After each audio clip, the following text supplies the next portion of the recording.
राजकीय बालिका उच्च प्राथमिक विद्यालय इंद्रगिरी ढाणी भानावाद समदड़ी में हिंदी दिवस मनाया गया। हिंदी हमारी शान है, इस पर हमें अभिमान है। आज राजकीय बालिका उच्च प्राथमिक विद्यालय इंद्रगिरी की सभी ढाणी को में बधाई और हिंदी दिवस मनाया शुभकामनाएं। गया, जिसके अंदर बालक बालिकाओं ने पोस्टर बनवाए गए और तख्तियों पे पोस्टर लगाकर और सुंदर स्लोगन, नारे हमारे कवि और साहित्यकार हिंदी की विभिन्न विधाएं,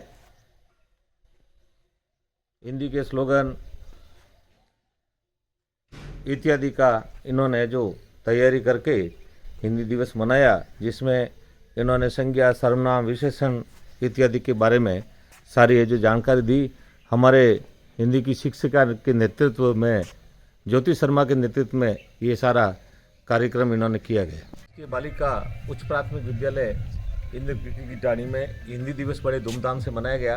सारी बालिकाओं ने और बालकों ने बहुत ही अच्छी तैयारी की और जोरदार इन्होंने हिंदी के स्लोगन लिखे, जिसमें एकता की जान है, हिंदी भारत की शान है, हिंदी हमारी शान है, यही देश का अभिमान है।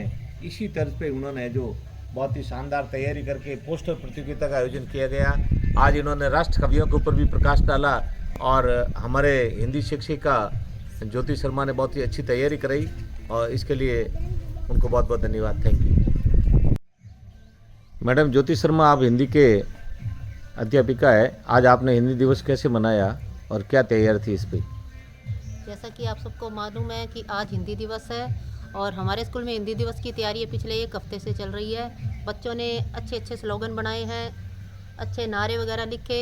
हिंदी हमारी राष्ट्रभाषा है और हिंदी के बहुत से कवि हैं जो क्या नाम हमारे राष्ट्र के द्वारा दिए गए हैं, जैसे हमारे राष्ट्र कवि मैथिली शरण गुप्त, हमारे ओजस्वी कवि रामधारी सिंह दिनकर और हिंदी साहित्य की एक अमूल्य निधि मुंशी प्रेमचंद जी, जिनकी कहानियाँ आज भी बहुत ही स्तर से पढ़ी जाती हैं और देहाती जीवन को दर्शाती हैं।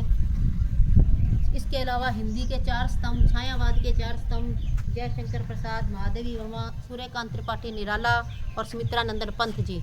इसके अलावा माखनलाल चतुर्वेदी को भी हम भुला नहीं सकते हैं, जिन्होंने हिंदी में अद्वितीयपूर्ण सहयोग किया है।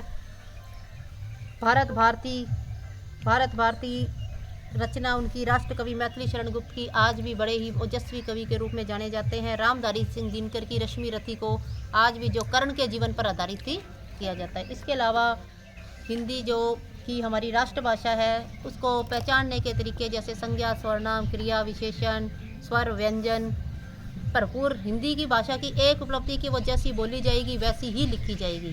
अंग्रेजी भाषा की तरह नहीं है, लेकिन अंग्रेजी भाषा में जैसे कोई शब्द बोला जाता है तो उसको प्रोनाउंसिएशन में चेंजिंग होती है, लिखने में चेंजिंग होती है, लेकिन हिंदी की एक विशेषता यह है कि वो जैसे बोली जाएगी वैसे ही लिखी जाएगी। Thank you.